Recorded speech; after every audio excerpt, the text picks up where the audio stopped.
When we try to save money in our lives, there are quite a lot of things that we could stop buying. But I'm not here to tell you what to buy or what not to buy. That is essentially your own choice. I just would like to give you a list of 7 things to think of twice before getting them straight away.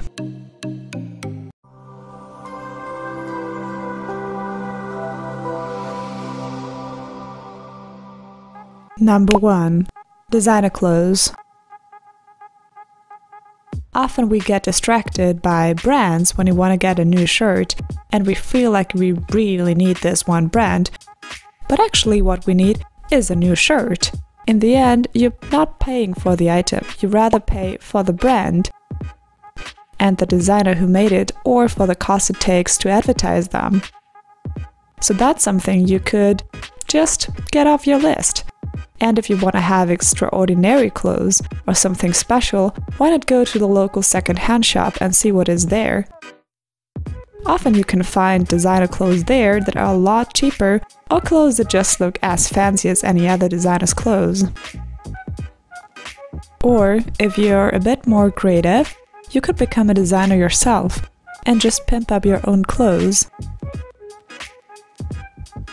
Number 2. Fast food.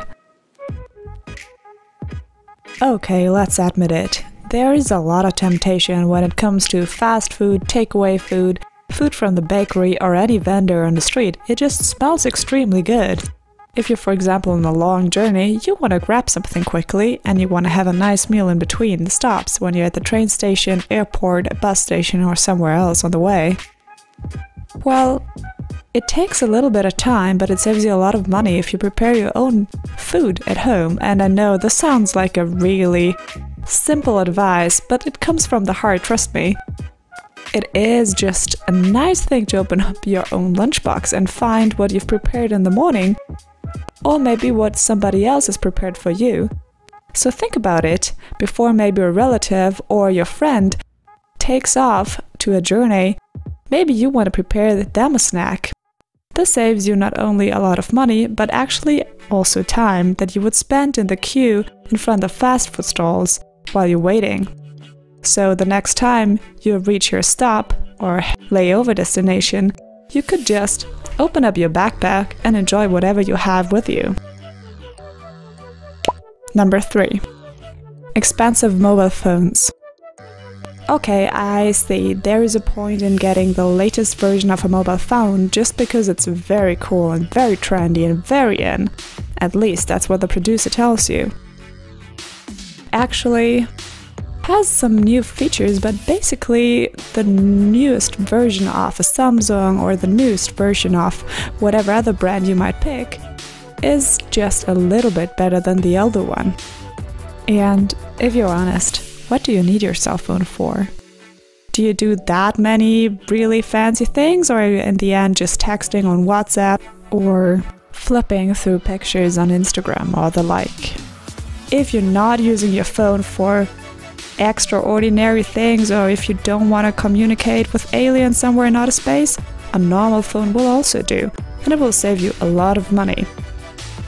Also, almost always there is an alternative to buying new things.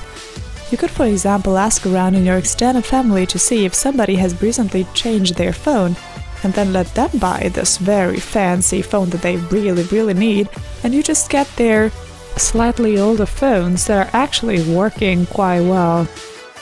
There are even a lot of platforms on Facebook, for example, where you can get used phones that are still quite new and working well. However, you should make sure that you can trust the seller. Number 4. Stop spending those 5 to 10 cents on plastic bags. Depending on which country you're living in, you might be forced to pay an extra fee if you want to have a plastic bag when you purchase something. How difficult can it be to carry around your own bag? It's not only better for the environment because we have already a lot of plastic bags floating around in the oceans or somewhere else in the landscape. It is also better for your wallet. Number 5. Spending a lot of money on textbooks or just any kind of book. If you're a student, it might be that you need a lot of textbooks every year, and sometimes they can be extremely expensive. So what could you do to avoid those costs? Well, ask for example the previous batch in your study field. Maybe they have some old textbooks that you can use. Or just go and browse on the internet. Oftentimes, there is actually everything we need. And if you don't find it there, there's always the library, where you could scan certain books to avoid purchasing them and having them sitting at home. Because if we're honest, how often do we actually open them?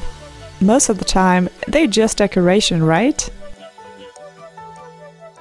Number 6. Don't drink or smoke. Is there anything else I should say? Trust me on that. I'm not your doctor, but as anyone, literally anyone could find out, drinking or smoking is quite harmful for your body if you exaggerate it. So I'm not saying that you should stop drinking or smoking altogether, because sometimes it might be quite difficult for you. But slow down a bit, because having a beer or 2 or 3 or 4 a night costs you a lot of money in the end.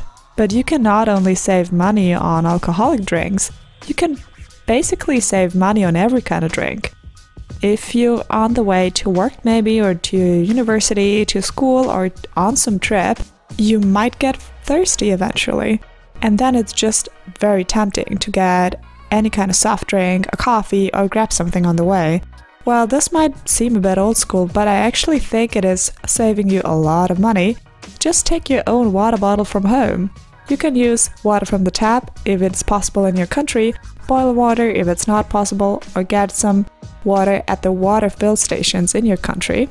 And if you don't like the taste of plain water, well, get yourself a lemon. That's as easy as it is. And finally, number 7.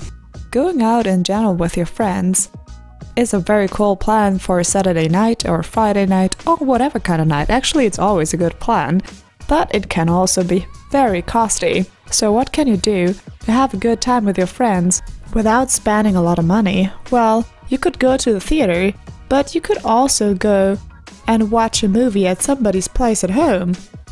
At first, this might not seem that exciting, but if you're honest with yourself, wouldn't it be nice sometimes if you're in the cinema to comment the film, to eat your own food, to just relax in any position you would like to relax, or talk and laugh with your friends during the movie? Well, that's something you shouldn't really do in a cinema, but you can perfectly do at your best friend's home when you're watching the movie there together. So consider that to be an option. The same, of course, also goes for restaurants, cafes, or anything the like. Why don't you invite your friends over to your own place, brew your own coffee, prepare some tea, maybe some nice cookies or some cake, or cook anything together that comes to your mind. In the end, this is way more relaxed and also gives you the opportunity to save some money. So you see, often it is not very difficult to save that much money. It costs you a little bit of creativity, a little bit of extra thought, but it pays off for sure. And don't forget to watch our other videos and subscribe to Mo's channel, so more people can be reached and gain value from our videos. Thank you, and see you in the next video.